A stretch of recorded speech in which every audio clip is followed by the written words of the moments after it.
The year is 2012, and the Alien franchise is back, and it's different in that there's not many aliens? There's no xenomorph. I hate this movie, man. Fuck this movie. You gotta be fucking kidding. Here's the first movie. Did you know I'm utterly insane? Peel that pig and slice him thick. The body count is always bigger. Hi, I'm Chucky. Wanna play? The fucking trees walked in those movies. Hi, doggy. What a story, Mark. The greatest trick the devil ever pulled. It's just like your opinion, man. Life moves pretty fast. If you want your sequel to become a franchise. 37 dicks. In a row? I'm your number one fan. Hello, ladies and gents. Welcome back to another episode of everybody's favorite podcast, Marathon Me. Woo! Today, we finally finished the original quadrilogy of Alien films, and today, like Ridley Scott, we're bringing you guys something new, something fresh, with Prometheus. Prometheus. It's not an alien movie, but it's an alien movie. It came in the Alien box set, so it must be an alien It's movie. close. It's close enough, you know, whatever. There's 6 movie thick box set. It came in there, so it must be. Yeah, exactly. Look, Ridley Scott says it's an alien movie. It's an alien movie. You know? And what an alien movie it was. It was an alien movie in terms of that it's part of the franchise, and it also feels very alien. Yes. Yeah, that's Ooh. perfect. Oh, that is the perfect way to put that. That's going in the episode description. Oh, excellent. Yes. Prometheus, are you seeing this?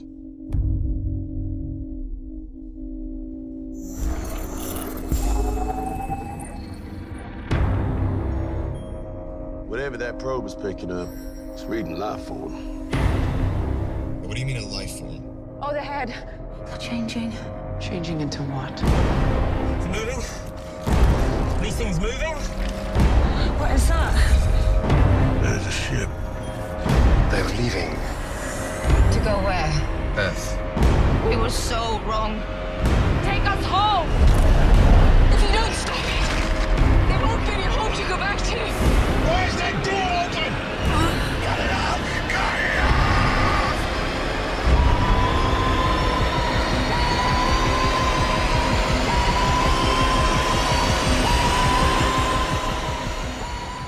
off! Okay, so right away, very, very different feel to the last film that we have watched in this Most franchise. definitely, yeah. Because in the last movie, there's a weird basketball scene that with Ellen Ripley being really good at basketball now. Yeah. And here, the tone is very different. Oh, yeah, no, it's like night and day compared to Resurrection. Yes, like, yes.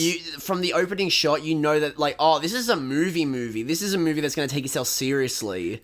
Like, from just the... And also... a beautiful looking movie as well, like, might I add. The cinematography of, like, in this film, gorgeous to behold. So to give some, like, context to how this movie came out, so it's 15 years after the last Alien film, so the 5th entry into the franchise, so, you know, those diehard Alien fans would have been dying to get something more. Yeah. And then also, it's the first one to be directed by Ridley Scott since the original. The original creator's coming back. He's which would have, like, really filled the fans with a lot of, like, hope and joy and all that. Like, oh, the original, because, like, a lot of, you know, fans, like, hate Alien 3 and Resurrection. So seeing the original creator come back, it's like a very celebratory moment. And the anticipation would have been huge. All the build up and also almost like an idea of, like, return to form. With this one. And really interestingly, I'm going to get this out of the way right away, is that there were a lot of different ideas for an Alien 5 before this. Yeah, yeah, I figured there would be, yeah. Like, different scripts thrown out here and there, different ideas for... Also, between this, Alien vs. Predator 1 and 2 happened. Yeah, so, to mixed results and mixed reviews from fans and critics alike. And let's clarify this as well, quickly, that don't worry, we're not going to outright skip those two. No. Any AVP purists, AV purists... Any AVP heads, yeah.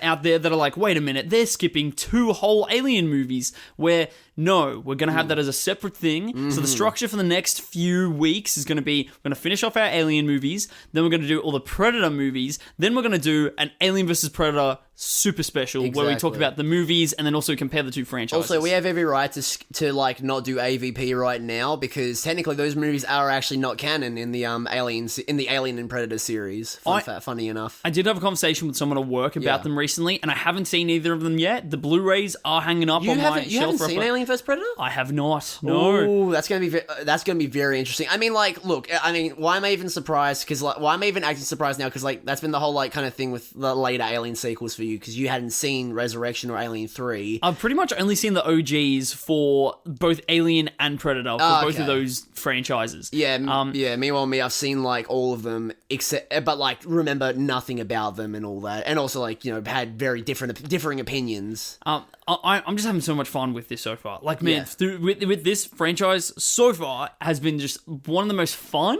Oh, it's been honestly, like.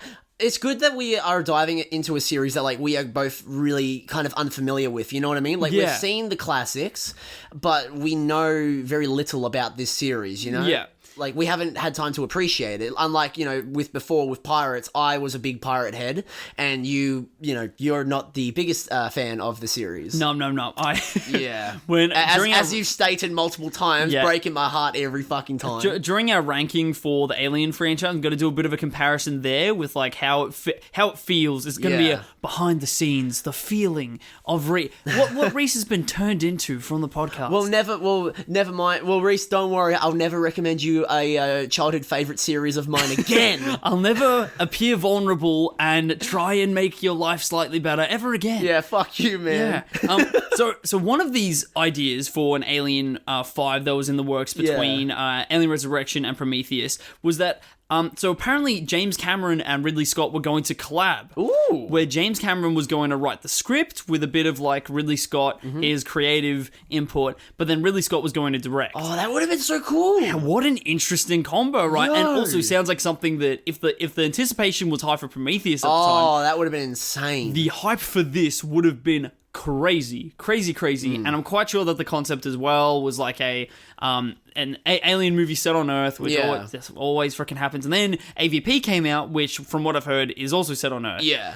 And that made James Cameron go, no, I'm not interested anymore. And James Cameron had no interest in doing anything to do with the Alien franchise past that point. Damn, I mean, like, from what I've heard, I can't blame him. So honestly. Not only, like, that really shows the power of, like, shit movies, right? Yeah, definitely. That, like, you can just say, like, I'm a bit of a person that feels like, a bad movie doesn't ruin other better movies, though. But it can keep better movies from actually coming about because it can disencourage different creatives involved, or it can sometimes just like even to get funding for a franchise. Oh yeah. Like distribution companies, you definitely got to like pander to them when it comes to making a sequel or making like a follow up or any kind of film really. Like if something in that same genre or same series like flops, then it's very difficult to get funding for a film in that same kind of genre or series. Like for example, like Pirates, like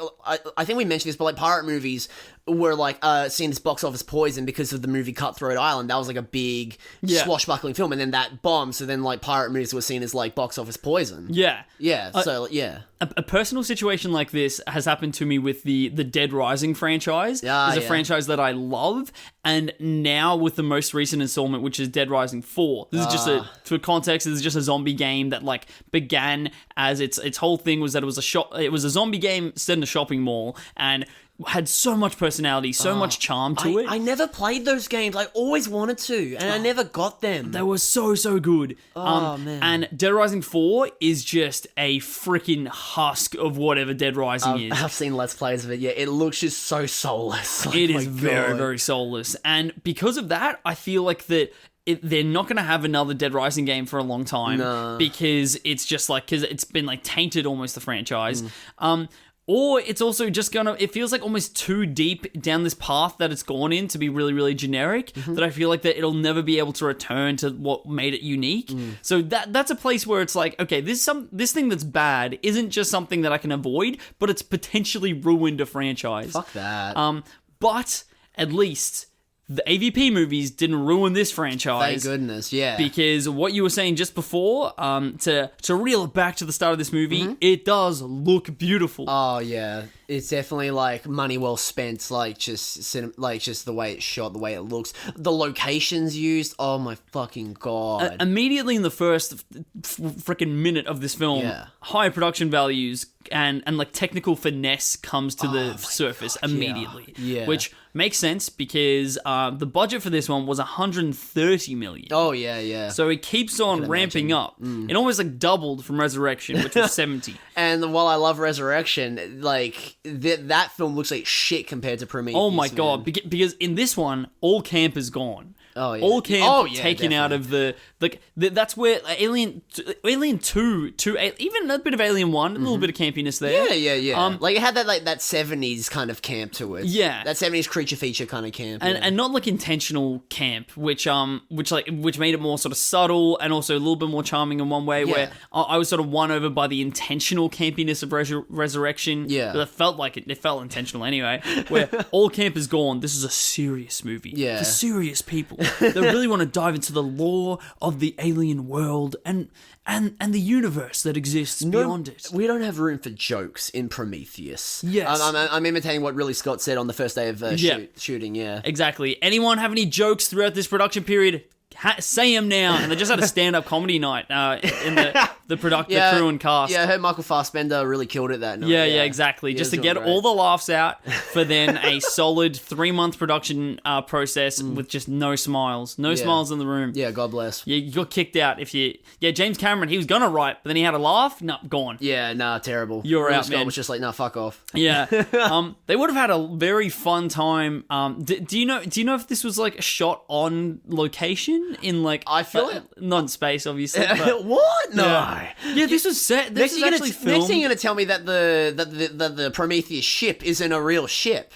What are you talking about? Oh man? my god, that's fucked. I'm ruining this. I'm ruining this whole thing. No, I feel like at least for like the landscape shots, I feel like they were shot on they look like they were shot on location. If not, then that is some impressive green screening, you know?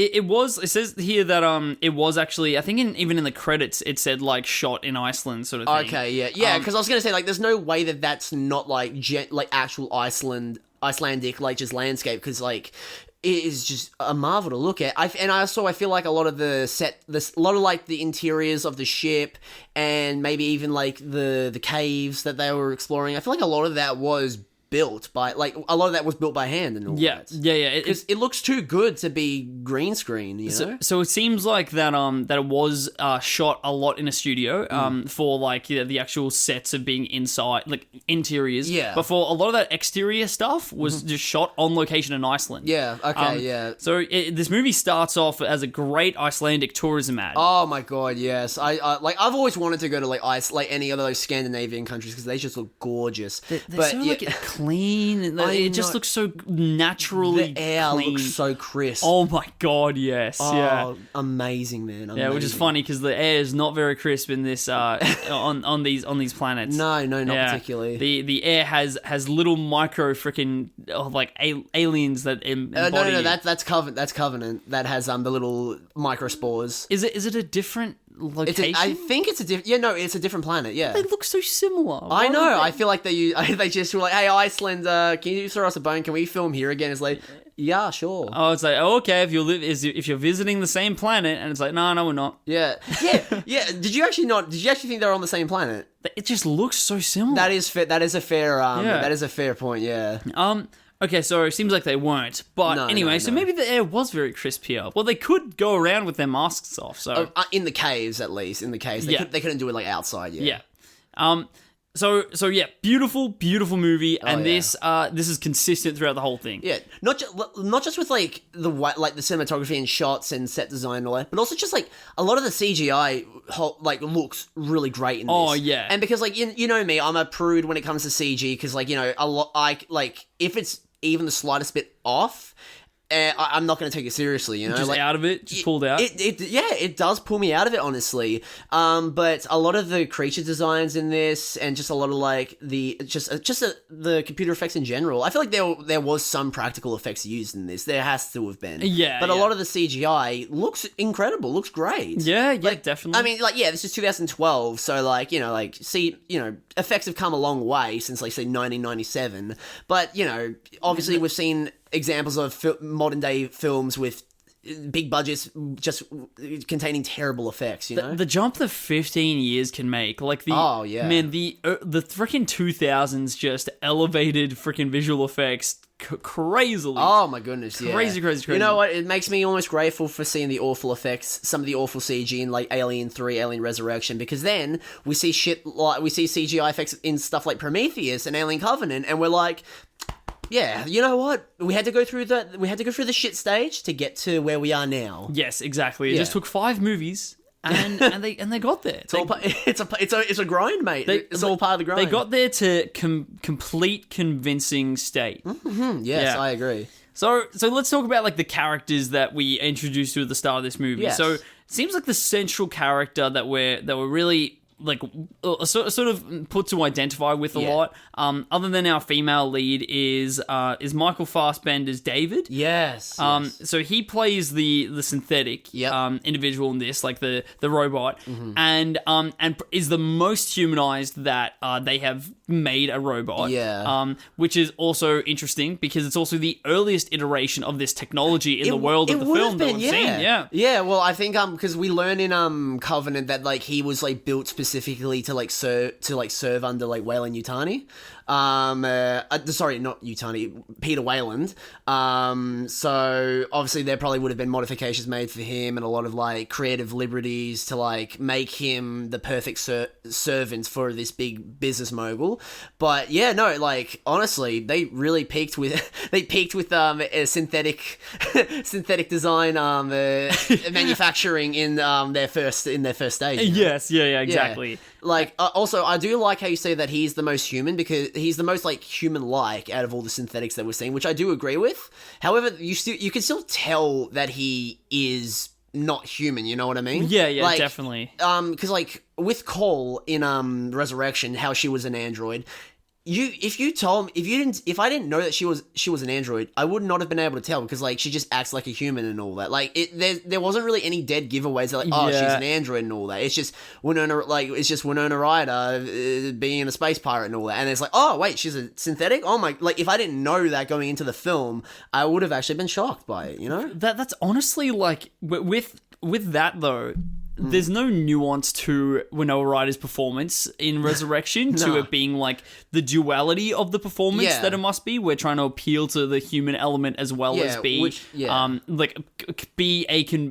also be a robot. Yeah, which like the other actors that played synthetics like Ian Holm and I'm forgetting Bishop. Yeah, the dude that played Bishop, Lance Hendrickson, you know, they like did great at like kind of balancing both roles and all that before like their big reveals as androids. Which is something like Winona Ryder, I love you, but like she didn't really like carry as well, you know. It's like she didn't know that she was an android. She wasn't told. Well, I'm assuming like I don't know like how the script process was for Resurrection, but maybe that was a shit show and maybe they were just writing on the spot, you know. A lot of that film felt made up as it went along. They're like, oh yeah, there's androids in this universe. Maybe we should make one in this because every movie has to have like one android at least. Yeah, and Ron Perlman's too animated to make an android. So yeah, we don't want to do that. We'll make it like the sort of like delicate looking girl. Yeah. We haven't had a female android in these movies yet, so we haven't. Well. We've got to. And of course, they make sex jokes to the robot in that movie. Of course. When it's Winona Ryder. Yeah, you know, subtlety just, you know, like subtlety and classiness just flew out the window. But anyways, we're not talking about Winona Ryder. We're talking about Michael Fassbender. Yeah. Who was also a very fuckable robot as well. Well, one thing that Lawrence could not get over, because we watched this one with Lawrence and a little bit with Jacob as well.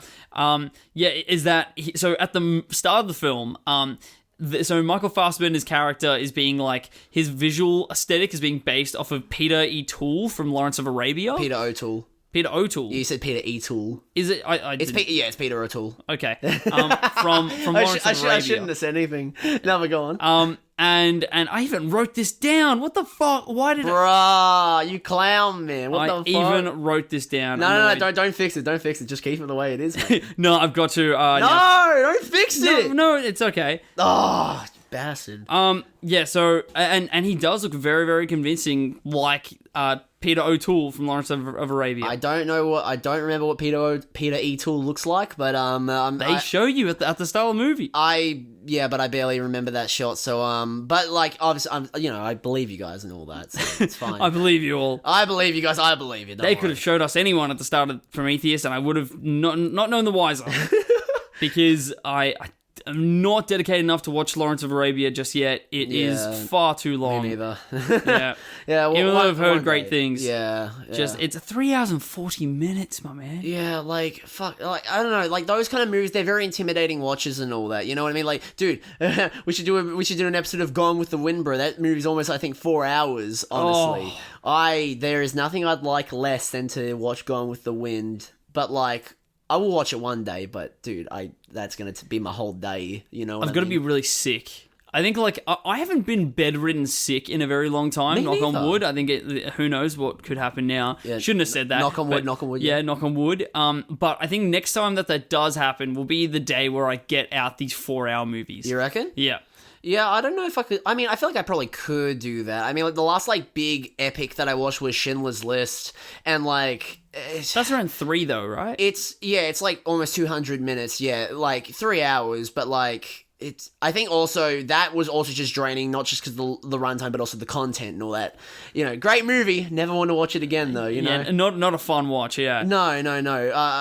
A powerful watch, yes, but not fun. Powerful. Oh god. And then like our central sort of lead is Elizabeth Shaw. Yes. Good old Elizabeth Shaw. I think that she's quite good. I like her. Yeah, no, she's an endearing lead character. Yeah. I think that she's good as the lead here, and she like carries the emotional sort of element quite good in this. Yeah. Like stand-in Ellen Ripley. Like I think is fine. Oh no, she's great, and also she's also I really like the actress Noomi Rapace. I don't know how her last name's pronounced, but she was like the original girl with the dragon tattoo in the Swedish movies. Oh, okay. Yes. Which like I only realized like halfway through watching the movie. I was like, oh yeah, that's where I know her from. Yeah, no, she's great. I saw her recently in the movie Lamb, where she has a half human, half lamb baby. She's in that? Yeah, she plays the female lead. I did not know she was in that movie. Damn. Yeah. All right. So she's like a Swedish actress. Yes. So nice. They're also casting around that sort of like Icelandic area as well. Yeah. The Scandinavian. Yes, a lot of Scandinavian blood in this. Yes. Fantastic. Oh, beautiful. That's what this franchise needed. Hell yes, man. And like when we're introduced to these characters, the entire like the suspense of the first sort of landing in this film as we get into it, I think is phenomenal. Like the building of suspense is just such a slow burn that is so effective and endearing without being boring. It really carries the kind of the slow but what's it called? Like the slow but purposeful pace that the first Alien movie had, like before the action actually starts happening, you know? Great build up. Yeah, exactly. Like it does, yeah, like you said, it doesn't feel boring, doesn't feel like just like dragged out, and you feel tense during them. You feel tense during like during the first act when like, oh yeah, they're all getting to know each other and they're landing on the planet and all that. It's like, what's gonna happen here? I think that the beginning, like the first act of this film, and like carries a lot of the soul of the first Alien, because you are alienated by the film. Like you don't know what's going on yet until it gets quite deep into it. Yeah. You're introduced to the engineers like as like a like a prologue sort of scene in the film. Yeah. And like a cold open type thing. Yeah. And you don't know what their relevance is. Yeah. You don't really know the relevance of this planet just yet. No. And it's all done in a way where you're like, for the first 40 minutes, you're not quite sure what's going on, like in the first Alien. Yeah. Oh, it's great. Which shows Ridley Scott knew what he was doing. He knew what he was doing, and there was a lot of like mirroring there in like the actual like progress of the story in both of them. But then this one just like reveals a lot more near the end, and also like the whole like purpose of this space mission is all these people that are here, they're here with a purpose and all. They're not just common blue collar, average Joes, just trying to make a buck and all that. They're like these are like people that are coming to do research. Like Elizabeth Shaw and her husband. I don't remember what his name is in the movie, but they are like Charlie. Is it Charlie? I don't know. Yeah, I don't know. That's okay. But they're coming to this planet. They're coming to this planet on this mission because they have a goal. They want to find out like the origins of humanity, basically. Like as finding like what our purpose is in this universe. And I think that's a great hook to really get you like to connect with these characters, because like those are. You can relate to that, it's like they're questions that like the average viewer would ask every now and again, even if it's just once, just like, where did we come from? What is our purpose in this universe, Yeah, all you people out there thinking you're so deep by asking that question, well, these people are traveling the universe to find it out. Yeah, what are you guys doing, huh? What are you guys doing to like dive into our existential presence on this earth? You're reading philosophy and learning in uni. Idiots. These people, they're really doing things to discover. Yeah, go travel billions of light years away from the planet Earth, and then tell us about your answers and what you're doing in this life. And this is a big point of controversy with this film, is that people seem like a lot of hardcore Alien fans seem to not like this installment because it gets too philosophical and tries to ask these sort of bigger questions. Oh wait, no, why am I surprised? Yeah, no, because it diverges from the whole Alien of it all. Yeah. But I love this sort of divergence. And convergence, because it goes away. Ooh. I always say the wrong one. Yeah, I feel like I'd say the same thing. Yeah, and I love this way that it sort of spreads itself and sets itself apart. Yeah. And explores different things, because that's what Ridley Scott really wanted to do in this. Is he wanted to go back into this franchise, but then explore something different. And that just sort of furthers our point that like every Alien that we've seen so far has been so distinct from one another. It would have been so easy for Ridley Scott to just come back and basically just make a rehash of the first Alien movie and like give us just a very like generic bare bones kind of, because like, this was advertised as a prequel to the Alien movies. Like, that's not a surprise to anyone. But yeah, he could have just like really just half-assed and just gave the people what they want and just like, where did the Xenomorphs come from? And like, we get that, but we don't it's not the purpose of this movie. It's not like, yes, it is quote unquote the purpose, like, showing us the origin of the Xenomorphs, but in a way it isn't. Like, this is not a Xenomorph-centric film. This isn't an Alien movie, really. This is just like a very intelligent sci-fi film that just happens to fall into the Alien mythos. Yeah, completely. Yeah. And like, I really like this injection of like, there's a lot of religious and existential themes in it. And also asking like, what sort of but with exploring the purpose of why we're here, it sort of asks like, what are we entitled to with our existence? Yeah. And that's like what the sort of like a goal is of Wayland, right, in this, to like almost find our ancestors and then get them to grant him eternal life, because he granted life and he made life like in the form of good old David. Yeah. Good old David. Yeah. And then with that, he feels like he is equivalent of a god and should deserve eternal life. Yeah, he's just like, hey, he's just like to the boys at Mount Olympus. He's just like, hey, can I get a seat up there, please? Yes, come on, I created life, Zeus. Like you did stuff. Like, come on, bring me up there, mate. Come on. Yeah, and it brings into question like the importance of a creator and the worship of a creator and what sort of significance that has. And I really like that too, because I think that it's not too concrete in this film, and you can just like take it as you will. And that's expanded a lot more like near the end of the film, where we're sort of like face to face with the engineers.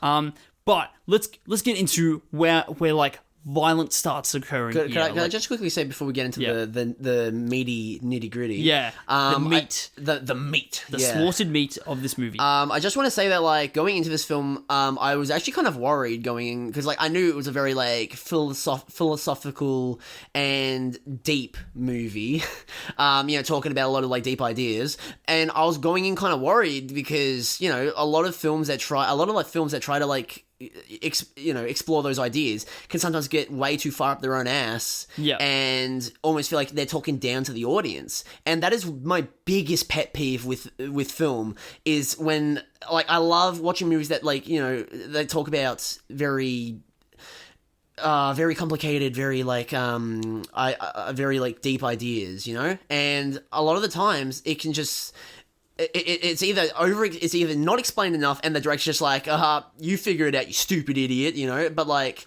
it's almost condescending. It feels condescending, and it's just like I don't want to watch a film to be talked down to and like just make me feel like an idiot, like I love when there's big ideas in films. I love when there's like deep meanings behind like stories and characters and all that like I can pick apart, but I don't know. I need the director and the writers in order to have respect for their audience, Yeah, completely. Yeah. And I think that's a very it's a very unconcrete distinction is like when is a movie condescending and when isn't it? And I think that a movie is condescending where it feels like that what is occurring on screen is pretty much going to you, you didn't figure it out, or you're not getting what's going on. Yeah. And where I feel these intellectual sort of themes can be explored and it's not condescending is when it's open to interpretation and feels not judgmental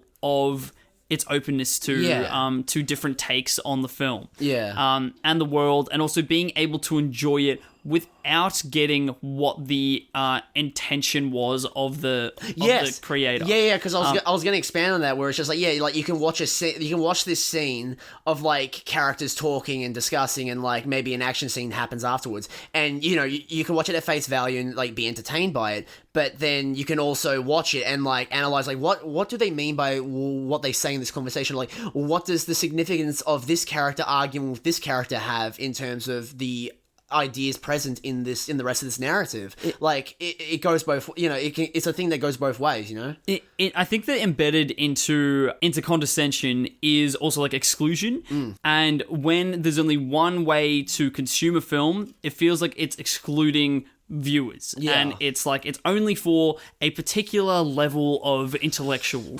Where with a film like this, I think that it balances it quite well and is open and inclusive to any viewer. But then why I think it got so much hate was for alien diehards that feels like it's excluding them because it's not giving them the xenomorph. Yeah, I definitely understand why like alien diehards would have hated this movie upon release, and maybe even still now. But like, I don't know. Like, I don't know. I appreciate what this film is doing. I appreciated and I still appreciate what this film has done, I think about this film time to time more than I probably think about a lot of the others.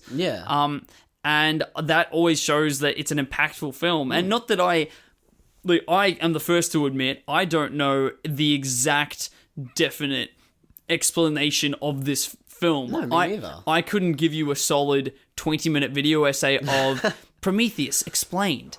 But I like that. I think that you almost ruin a bit of the fun when you make one of those videos and try and get the concrete answers correct.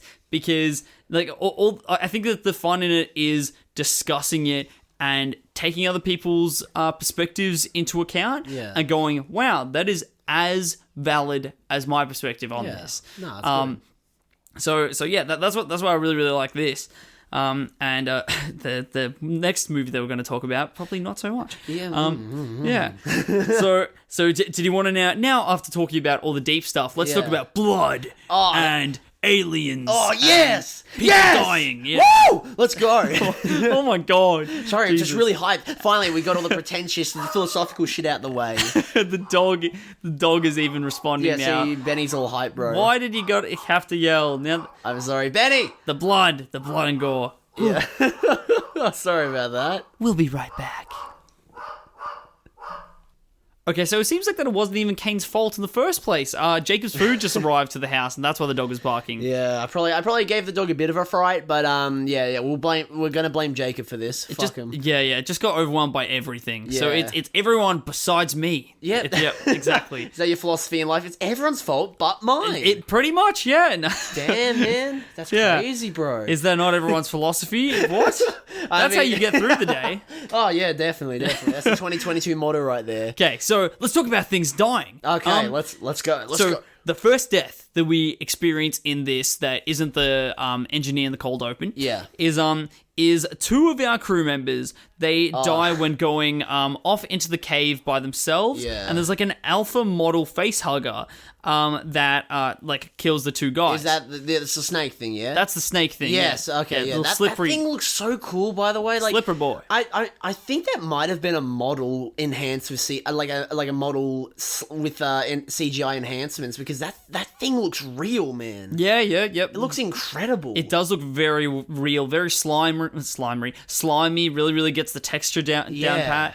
And before it kills any of them, it first slowly tangles itself around one of the crew members' arms. Oh no! Yeah. Oh man, this scene got to me. Yeah. This really got to me. Yeah, I don't blame you. So it tangles itself around the crew member's arm, and we've seen enough of this crew member in such a grounded way that like really shows the importance of the way that's shot and the way that these characters are shot. Is that you really get, I think, a human sense of this character, and he's also sort of like a bit of a smart talking archetype, bit of a smart ass, and he is like screaming out in pain, like, "Whoa, okay, it's starting to hurt me. It's breaking my arm. Yeah. It's breaking my arm. Like the increased panic, like it is the increased intensity, until it snaps his arm like clean in half." I was not expecting like that level of violence in this movie. I'm gonna be honest. Like I wasn't aware of like how like crunchy some of this and brutality was gonna be, you know, and his screams sound so real and grounded, and the panicking of his friend as well, the fellow crew member of, oh my god, what do I do? What can I possibly do in this situation? It's horrific, and like once that happens, like the rest of the film just has this air of just because like the film before, like it has a very, once they get to the planet and they're exploring the caves and they see like the iconic giant carved face, like it has a very eerie, foreboding vibe to it, and it is incredible, and like it does not let up throughout the entire film. This sets the bar for the crew that you cannot trust anything on this planet anymore. And up until this point, they're quite optimistic about their exploration of this planet. Yeah. And they feel quite comfortable there. And they feel like, we're getting somewhere. Like, there's not much fear to them at this point as a crew. There's caution, but there's also optimism and excitement. Yeah. Where this felt... I have not been this unsettled in a film for a while, I believe. Yeah. Like, my stomach sank. And... for like violence as well, I feel like I've become quite accustomed to. And usually like the usual reaction of extreme violence that I will give in films will be sort of like a cringe sort of out of fun. Yeah. But like this that's gotta hurt. Yeah. This though developed the characters enough to humanize them to a point where it just, I don't think I made any audible noise. It was all just an internal, oh my god. Yeah, blood pressure dropped. It feels horrific, honestly. It is so horrific, and it because you feel almost like this is your friend in a way. Hey, baby. You're strong. Maybe you should help me now, okay? Get it off, man, okay? Come here, man. Look out. Oh my god. Oh my god. It's getting tighter. I ain't touching it. I don't want to touch it. That's the thing, man. For God's sake, don't be... God, you're making it worse. It's tightening. It's breaking my arm. It's my arm. Cut it off. Cut it off. Cut it off. Cut it off. Cut it off.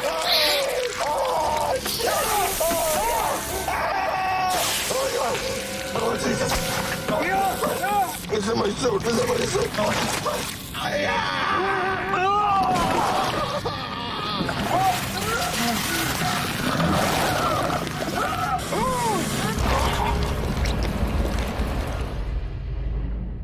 it reminded me of one distinct movie moment that I can remember. Yeah. This is from me being probably 8 years old and sneaking into the lounge room when my parents are watching the remake of The Fog. Uh-huh. That's the one they're in the supermarket, correct? That's the Mist. Oh, the Mist. I always get them confused. Yeah. Completely different tone and quality as well. Like the remake of The Fog is awful. Oh, I haven't seen it, but I've heard it's awful. What ridiculous titles though. The Fog and the Mist. So easy. I know, and they were released around about the same time as well. Yeah, I thought so. Okay, it's The Mist then. Oh yeah, dude, that's such a fucking good movie. I remember walking in and sitting down on the couch with my parents, being all like sneaky and subtle. I'm like, this movie doesn't seem that bad. And I sat with them for about 5 minutes until the first reveal of like the tentacle sort of thing comes out. Yes. And then I think breaks the leg. Rips part of the dude's skin off. Yes, yeah. It rips a part of the guy's skin off of his leg, and then just blood squirts out, and the freaking heart shaking squeals of this man. I remember just hitting me and filling me with so much grief as a child that this scene put me back to that point, being 8 years old, sneaking into the lounge room to see a movie that I wouldn't be allowed to watch.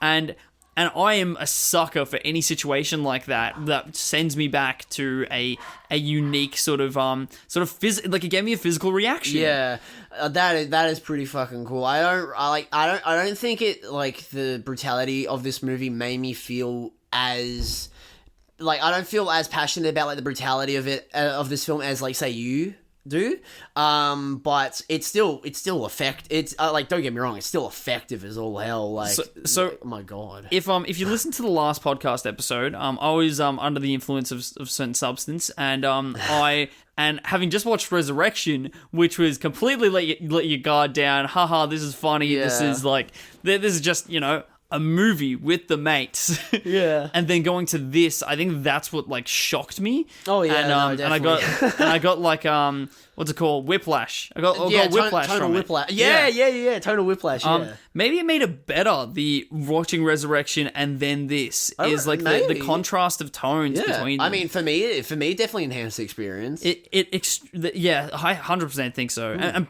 past this point in the film, I was just full of dread, and it so effectively created this dread, and it sort of showed this like desperation for life when in danger. Yes. And that's what you feel between these two crew members. Yeah. Their desperation. Oh my god. After just watching Resurrection, where no one feels really that desperate. Yeah, everyone's they're too badass to be desperate. Yeah. Man. They're too goofy and over the top. Yeah, no, definitely. Yeah, and it's like it's a real desperation.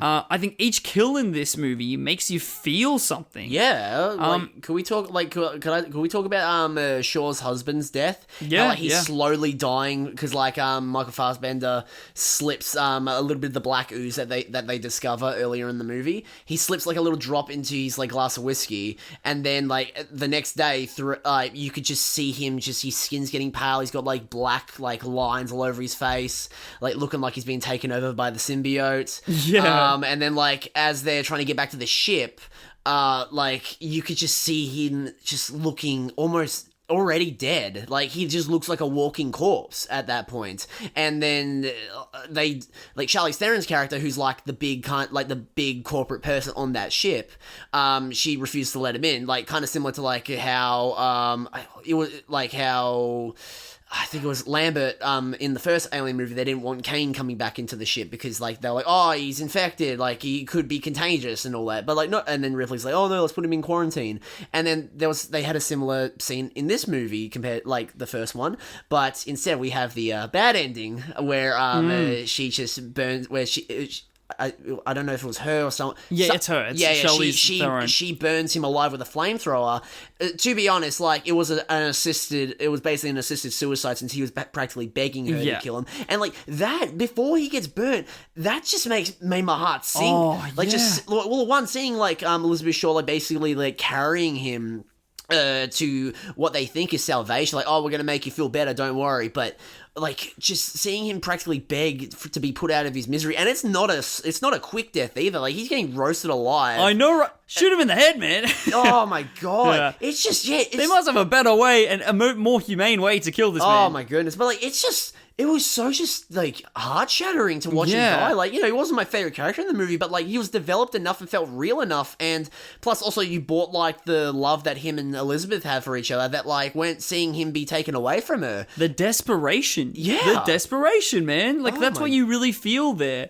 Also, just want to quickly point out the like, weird humor in that.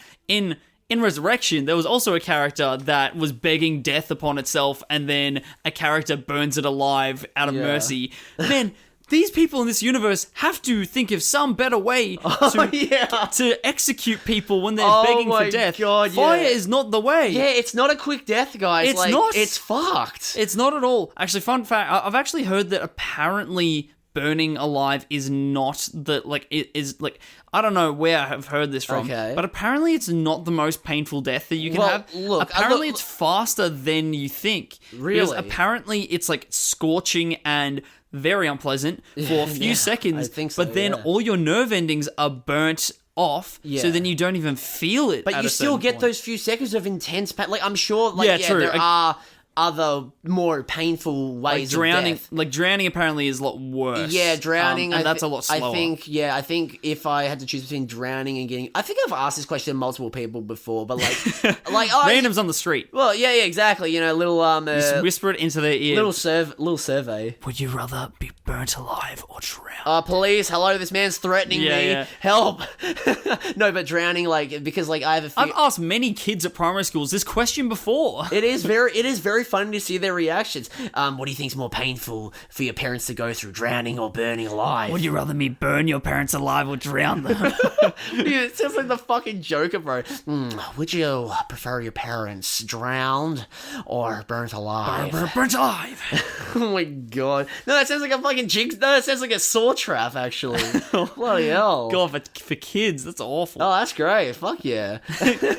No, but anyways, enough of traumatizing kids, but yeah, no, but they need to fix their they have guns in this world. They have laser guns. They need to. The Alien series needs, the characters in the Alien movies need to fix their mercy kill. Yes, yeah. They need to change their mercy kill tactics. Okay, so the reason that I remember that it was Charlize Theron that was doing that killed him, is because I loved this scene for the purpose of like Charlize is not in this film that much. No, I feel, but I think that she has a very convincing sort of character arc in this, or like character, sort of like what's the word I'm looking for? Like a character conflict within herself. Yeah, like she's a morally grey kind of character. Yeah, well, I think more it's like she herself is trying to balance being a responsible symbol as well as appear still as humane. Yeah. And she's asked, I think, before this, like, are you sure you're not a robot? Yeah. And by Idris Elba. Yeah. And she's like, and then she sleeps with Idris Elba to prove that she's not a robot. But anyway, best pickup line. Yeah. It's great. But anyway, she and you can see that she's quite offended by this. And I thought this was quite a small thing, but what I really like about this sort of seed that was planted, that she's like really offended, that she's like, well, I seem like a robot, really? Yeah. Are you really asking me that question? Is how she responds to this, I'm quite sure. And then not too far after that, she then has to make this decision between like humanity and responsibility. And then she picks responsibility. And you can see her when she's burning him, she is so upset and distraught by it, because she's like, I can't believe that I'm having to do this. Yeah. And I'm so almost like disgusted in myself, but I know this is the right thing. Yeah, this is my duty. Like, I have to do this, but like, I don't want to do this. It's a beautiful like exhibit of like micro-acting by her in this scene that I think really resonated with me, is that I could see the pain in her by doing this. And also, because she's almost like destroying herself at the same time, and almost like she's thinking, am I a robot? Like, not literally. because a human but, like, wouldn't go through this. Yeah, like not literally that am I a synthetic, but like, what is really the distinction between me and a synthetic? Yeah. And that's a really interesting theme in this film, and in it's sort of in the other Alien movies, but also ties into this whole creationist theme in the entire film. Is like, what does distinguish us from a robot? And this little micro action that is done by Charlize Theron in this scene is like, that's the difference. It's just really, I just really appreciate like Charlize Theron's character in this movie, that like they could have easily made her just like the whole the typical bigwig, evil, bloody, no subtlety behind her. Like, I paid for this whole excursion. Like, I kill people. Like, I have to do it for my duty. But like, and she'll like no, like she does things for her duty, and then like not show any kind of moral conflict behind, like moral questioning behind her actions. They've done it 1,000 times before in this franchise. Is the Mr. Business character? Yes, yeah. Hello, I am Mr. Money, and I don't care about human life because I want to make money. Like literally fucking Burke from Aliens and all that. Like, Mr. Business. Like, I do what I do it for the good of the company. I do it for the good of money and my own personal gain. Yeah. And like, I really appreciate that. Like, they actually gave this character some depth. You know, she's not Mrs. Money. No. She ain't no Mrs. Money. God bless. And like, after this scene, because that was like around the second sort of death scene or something in this film. It surely follows after the two guys dying from the snake. Yeah. And what that made me realize about this film is that I think it's the least like a slasher in the franchise, and this just feels like this genre is like real psychological thriller, like it's sci-fi, and like quite hard sci-fi. But I think that in like the emotion of it is a psychological thriller all the way, and that's what. And that's another thing that excites me a lot about this film. And it also ties in with like existential dread and like anxieties that build up inside of you about what life is instead of just wishing to preserve it. I think that it's interesting when life is explored in a greater form than just preservation of life. Because what, like, there must be more than just living, right? Yeah, no, definitely. And I think this explores that very, very well. Your thoughts? No, like, I don't really know how to elaborate on that. That's just, I think you nailed it on the head, honestly, with that, you know? Thank you. I guess, did you want to add anything to that? No, not really. Well, not really. Did you want to talk about the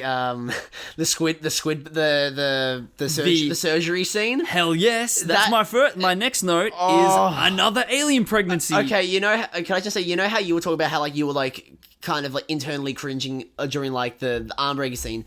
I felt that during the surgery scene, because like I don't get squeamish from movies and all, but there's something about surgery, like medical shit in movies, like surgeries, autopsies, that kind of stuff. That shit always fucks me up. The self-inflicted cesarean. Oh my god, yeah. I'm thinking about it right now, and isn't she also being like chased down by a like face hugger in this scene as well? At the same time? No. She's getting like chased by some of the medical officers because what's it called? I don't remember what happened to her early in the movie, but like I think she got like they think she's because like they think she's infected with something, and they want to like put her under and put her back in the into cryosleep and all that, even though like she will die because this thing is like in her stomach, and like there are some incredible shots of her stomach bulging, like very realistically, and it is disgusting and horrific. Gets real Cronenberg-y. Like, honestly, very, very good body horror. And like because I love body horror shit, man. Like it's always so, when it's done well, it's always so impressive to me,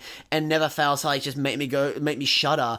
And oh my goodness, and it really, like her getting like escaping the medical bay and trying to do this self-inflicted cesarean while or basically being hunted by her own crew, because they're trying to put her under for her own good. Like they're not trying to betray her, but like they're doing this for her own good, but like she knows her own good. It is just, they're just like sort of ignorant. It really it makes an already intense scene much more intense, you know? Yeah. Like, oh my god, man. And you didn't even, and that's even before like she actually gets like the thing taken out of her, you know? Yeah, and then the reveal of it like being pulled out. Oh my god, yeah. Disgusting. And having one more alien pregnancy really cements this series that it's really the maternal anxieties horror franchise. Oh, definitely. Yeah. Oh, yeah, no, it was definitely. Yeah, really does not paint putting a mother in a good light. No. Or more like the worst nightmares of motherhood, right? Oh, yeah, no, definitely. Yeah. It's like, like in Resurrection, like having a baby that ugly. Yeah, oh my god, yeah, fucking hell. I'd want to die if my baby was that ugly. Jesus. Oh, it's terrible. So, and this is probably one of the best like alien pregnancy scenes. Just with the intensity of it is just. Oh no, yeah, it is the best. No, Yeah. for me personally, it is the best. Yeah, I mean, like, the Kane's chest bursting technically counts as an alien pregnancy.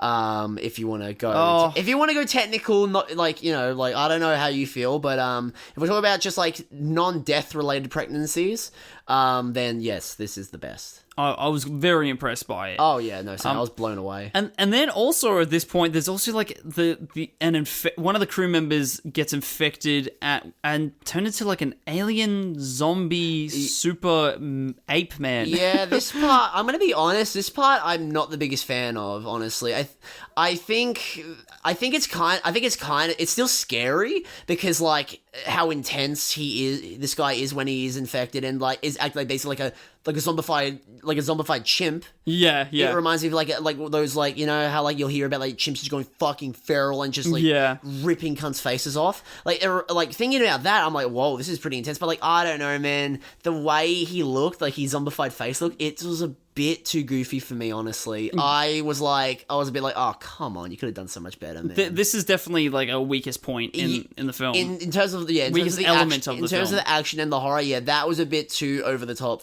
A bit too over the top for me, honestly. And he acts in this like zombified state, sort of like a runner from The Last of Us. Like that's how I imagine it. It's just like that is like it's a crazed determination for violence. Yeah, definitely. Like very Last was very 28 Days Later almost. Yep, completely. And then very shortly after that, we visit the ship from the first movie. Oh, yes. Oh, my God. And we meet the engineer that we're greeted to of his skeleton in the first film. Mm-hmm. And he's not very friendly. Wait, skeleton? Isn't that... are you talking about like the thing that was like sitting in the seat? Yes. No, that is not. That is actually a suit. Like because yes. you know how he has like the head looks like an elephant. Yeah, almost? yeah. That's a flight suit. Yeah. So in the original Alien, the original Alien, that would have been an engineer. Yes. And so is an engineer still in there at that point? I maybe are you talking about in Prometheus in Alien? Yeah. Actually, no, he wouldn't because this engineer dies because of squid. Yeah. This engineer dies because of squid, but that's a different ship though, so that could be an engineer in there. Oh my god, that makes it even more terrifying. Really, which is really neat, honestly. That is sick. Oh my god, yeah, dude, how cool is it? I think that it would be because it wouldn't be closed if there wasn't an engineer in there. Exactly, and also because think about it. The ship in Prometheus, it goes to the planet in Alien Covenant. We do not see that ship leave at the end of Alien Covenant because it is basically, from what I remember, it was destroyed. It was like wrecked and all that. So yes, this is a different. Yes, so the ship in Alien is a completely different ship, an engineer ship still, and I am assuming, as Ridley Scott would like us to think, as he's somewhat like retconned in the best way possible that there is an engineer in that ship when Kane and all that first go into the giant ship. That is so cool, which is such a neat detail. Oh, that's I know, so right? sick. That has just made that's made that scene even richer. I know, it's so even good. richer, oh, and made richer by a film like 35 years later or something. Oh yeah, it's so cool. I love it. So this engineer is woken up from his slumber. Yeah. And he hasn't had his morning coffee, and you're not gonna like him without his morning coffee, boys and girls. Don't even talk to me before I have my morning coffee or some food. Damn, if you put on subtitles, that's literally what he says to David before he rips his head off. Yeah, it's crazy. Did you do a bit of research for like how originally in the script they were gonna put subtitles for a dialogue scene between the engineer? Yes, so So apparently had like a 3-minute scene of dialogue between the engineer talking to the humans and David was translating? Yeah, was translating it to them. And this is a very interesting thing. If you are interested about this, definitely watch the YouTube video that I watched about it. Yeah. Because I think that it is fascinating that basically, like, to summarize, the engineer is explaining to the humans that they are not worthy of eternal life and that they were basically a mistake. Yeah.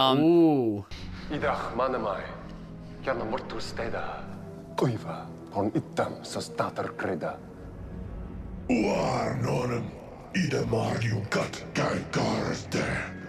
What did he say? What did he say? I told him he wanted to live forever. He asked why.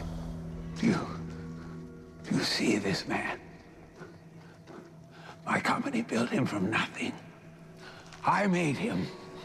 And I made him in my own image so that he would be perfect, so that he would never fail. I deserve this because you and I, we are superior. We are creators. We are gods. And gods never die. With Weyland demanding eternal life for creating life, he sort of, like, the engineer sort of is like, okay, you did this intentionally, but did you ever think that we did this intentionally? Yeah. Because we didn't. You were our mistake. Damn. We wanted something more than you. Yeah. And you're settling for something equivalent to you, something along the lines of that. Yeah. Which is a really, really nice nuanced detail that almost like, and when you think about that, with this being something that was written and constructed and them taking it out, it must have, like, it's an active thing. Yeah. Them deciding to omit it from the end product. Yeah. And when thinking about why would they have done that, and I think it's just to sort of forward the lack of concrete meaning in this, and to leave it a little bit more open. Yeah, exactly. Which I was going to say that, like, I kind of actually like that. While that's a really cool, like, explanation towards, like, like, kind of giving us a more concrete explanation of the engineers and, like, why this engineer rejects the humans and all that. Yeah. I do actually kind of prefer the fact that it's not in the film. Honestly, I like that they try to communicate with him and he just is like goes berserk. I like that it's like why is he going like this? I like that they kept it open. Yeah, how cool is that? Yeah, and that's great, and it shows such like attention to detail that would have also been hard, as like every creative person would 100% know that one of the hardest things to do is to like cut things out of your own creative process. Oh, yeah. Because they worked on this, they already got the dialogue, they wrote it, they wrote the lore, and then they had enough foresight, though, to go, you know what? It's not needed. Let's take it out. Erase the lore. Yeah, and let's erase that and not condescend our audience. Yeah, and I just thought that's awesome. And one other really cool. One other tiny nuance here that's fascinating is that with like the like sort of putting together of the translations with the actual dialogue, is that David only seems to translate.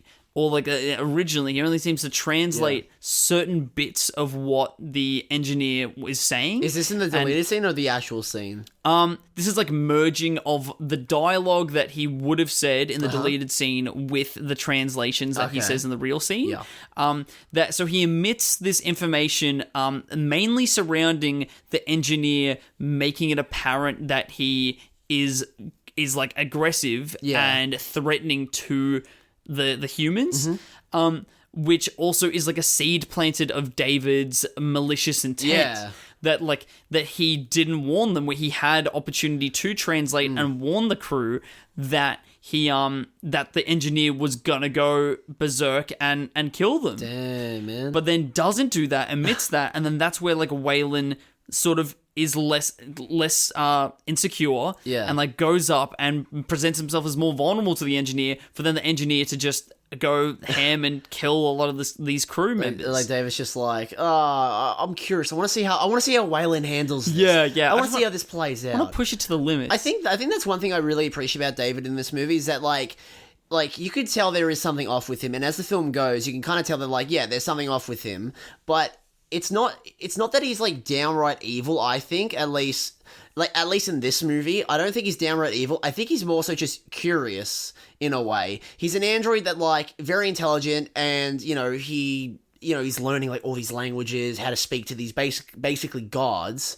and he, in the film, and, like, especially elaborated in Covenant, that, like, he sees himself as above humans, but he doesn't like try to aggressively force his superiority complex onto the others. He also does it in subtle ways, and really try the way he tries to fuck with everyone in this movie.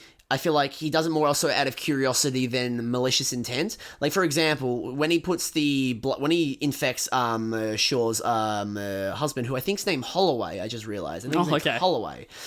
When he dips the black goo into his drink and kind of basically poisons him, I don't think that was done out of malicious intent. I literally think that was just done out of curiosity. He's like, oh, I've discovered this black goo. I steal this vase. I'll bring it back to the ship. I want to see what happens I want to see what happens if someone eats this. Well, his intention is to research, right? Yeah. He's a companion to a research mission. Yeah. And it's just this taken to, like, malicious points. And plus also he would have learned so much basically while everyone was in cryosleep, and because he's the only one awake, it's like, I want to learn different things more. I want to experiment. I want to experiment. I want to learn the dark arts. Ooh, but yeah, no, like, and that's how he ties into the Harry Potter franchise. Exactly. Yeah. No, but like you kind of get what I'm going at. I feel like I may be worded that a bit like jumbled, but like hopefully like the end result you do get what I mean though. No, I definitely get you. Yeah. Definitely get you. I'll try to like I'll get more into that like when we talk about Covenant and all that, since like David plays a bigger role in that movie. And then we get David's head ripped off. Yes, we do. Yeah. Damn, man, fucking Michael Fassbender. That must have been an easy paycheck for Michael Fassbender, man. All he had to do was just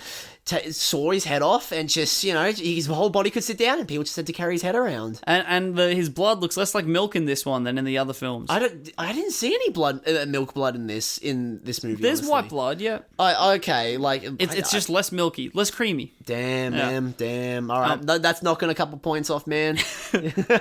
and then after this scene, it goes back to our little squid baby, which grows up to be an even bigger squid. And probably Elizabeth was a little bit grateful that it didn't grow that big from inside her. Yeah, that would have been a rough natural birth, honestly. So, yeah, it would have been. So the cesarean probably the way to go. Sometimes a C-section is necessary, guys. Yeah.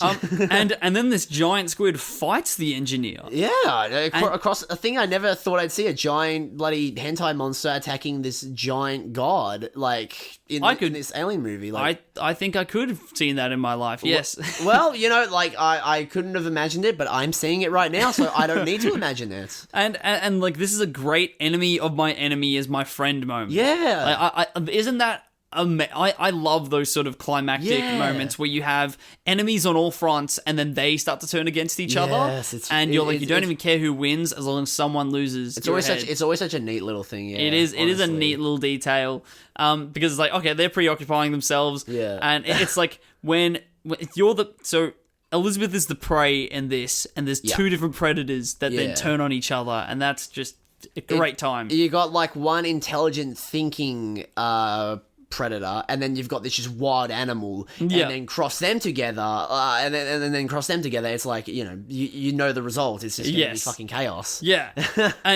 so that's like so then we see this good old our engineer be like impregnated by this squid, correct? Yes. When dude, his face, that shot of like the engineer's face getting pulled into the squid, and it's disgusting fucking mouth. Sick. Oh my god, that was foul. Very, very cool. They're keeping up with the phallic imagery, the vaginal imagery in these movies. Elizabeth had a hard day, man. Very hard day. Yeah. I think this movie's only set over like small period of time, right? Only like maybe 2 days, really. I think it's one overnight thing, Yeah, damn, man. Those 24 hours are pretty rough. That episode of 24, pretty rough. Shit only starts going down on like the second day. Yeah, true though. So yeah, it is just 24 hours, like a terrible day. Yeah, nah. Sucks, bro. And they all had it pretty bad. Yeah, some had it. I feel like some had it worse than others because a lot of them died. Pretty much everyone died except for Elizabeth and fucking David. But even like Elizabeth would have had honestly probably at the worst time because she had to go through it all, especially seeing her her partner go through that. That is true. I think I think definitely she probably had the brunt of the shit piled on her, and then had to self-cesarean herself, and then freaking simultaneously run away from an engineered giant weird white man, and a giant squid thing. So probably I think she had the worst one. She takes the trophy. Yeah, congratulations, Elizabeth. Woo! Which also makes you go, good on you, Elizabeth. She did it. Yeah. She got through the grind. Yeah. Rise, struggle, rise and grind, gamers. Struggle, rise, grind. Damn. You said that you had a something to rant about. About this is just something I forgot to mention earlier. We were talking about. I can't believe I didn't think about this when we were talking about the effects and all that. We said the CG was good. Yeah. Yeah. Okay. Why did they cast Guy Pearce as Peter Wayland and make him and give him the worst old man makeup I've ever fucking seen? It looked like Leonardo DiCaprio in that J. Edgar Hoover movie. It's awful. It is very, very odd. I don't have any complaints when it comes to the Who effect. decided to do this? I'm wondering. Was it to Ridley Scott? Was it someone in the makeup department that wanted to cut costs? What the fuck? Why couldn't you just? Why did people? Why? Okay, why did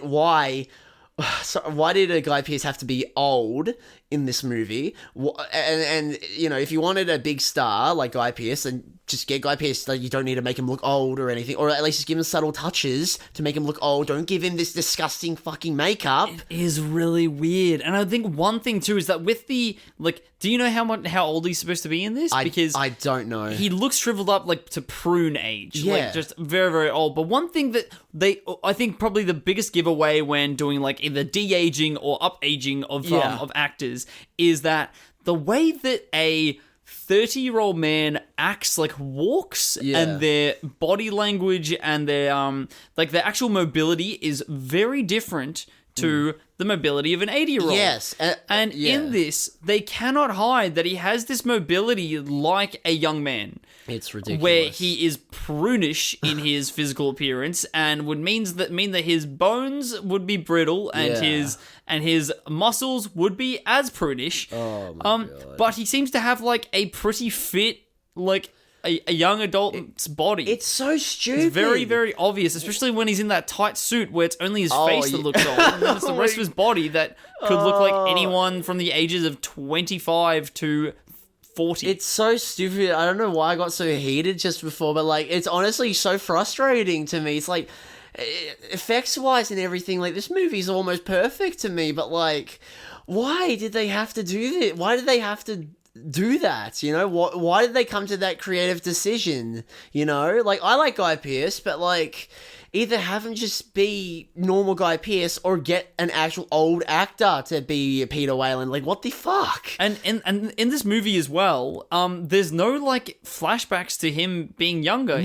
this film. So then you watch it just going, why? Why'd they do that? It's ridiculous. Yeah, it's ridiculous. It's funny because then in Alien Covenant they actually do have a regular aged Guy Pearce in that movie. So, I want to save it for the next one. I'm sorry. It's just. It's very heated at the moment. Yes, that's fair. It is very, very strange. Yeah. And you are right. It is the only effect that is everything else seamless. This very seamful. It's seamless. Not a word. No, it's a word. The opposite now. of seamless. It's a word. I'm sure that word exists in the alien lore. It's just very obvious. Yeah, oh, definitely. Anyways, that's my tangent over. Kane's tangent is now finished. There we go. Can I say my overall thing of this film? Sure, yeah. Because, I adored it. I freaking loved it, and I am honestly, I could probably watch it again. Yeah. It's probably not even been a week since we watched it. Yeah, no, it hasn't been that long. I think it somehow feels original as hell, whilst adapting and definitely paying homage to the first Alien in structure and in tone? not tone. I don't think tone really. I think in structure and in like what's it called? Freaking like in like narrative sort of like story beats and all like general story beats. And all yes, and iconography, like to the slight point, but feels very original. And I think adapts the franchise in a very refreshing way. I felt very refreshed by it. Same here. Like it's a nice breath of fresh air after like some of the less than stellar previous entries. Like, I love Alien Resurrection and all that, but like it definitely felt like, the Alien series it needed to be taken seriously again. It needed to it needed that grandiose feel to it, It needed that new breath of fresh air injected into its veins. And, who better than the director of the original to bring this series into like the 21st century with this newfound purpose, Yeah, completely. Yeah. Great stuff. It's I think it's almost the perfect way of expansion. Yeah.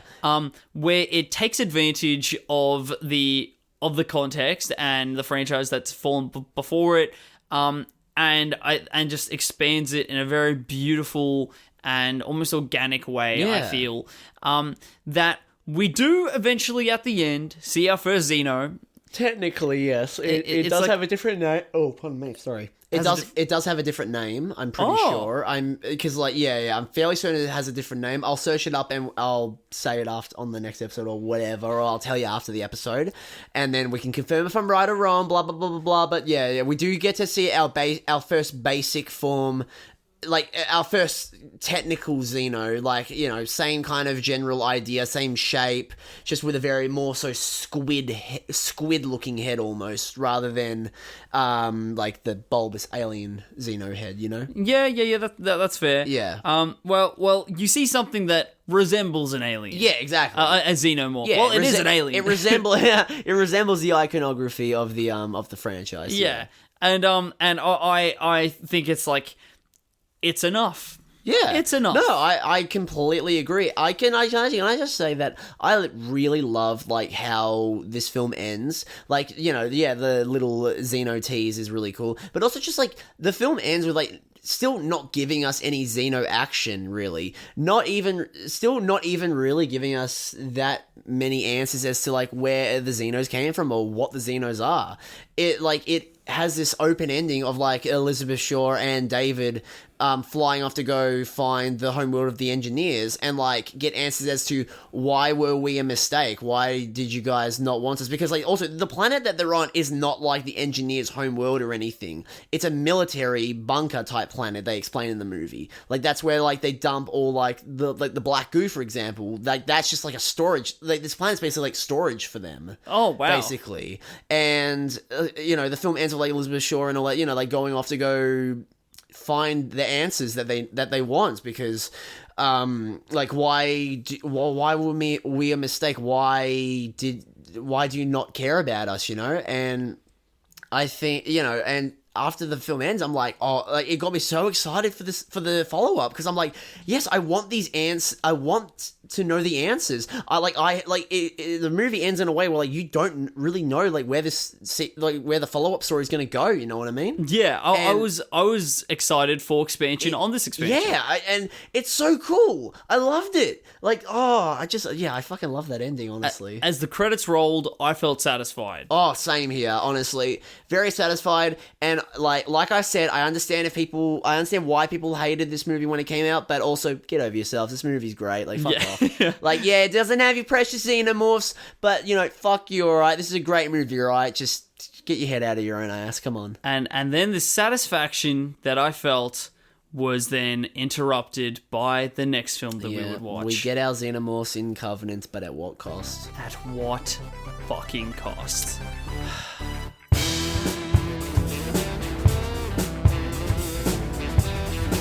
And don't forget to check out our Facebook page at Marathon Me Official, all one word.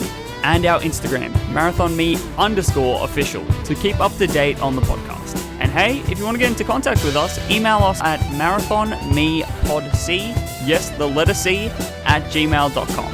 Like podcast without the ask.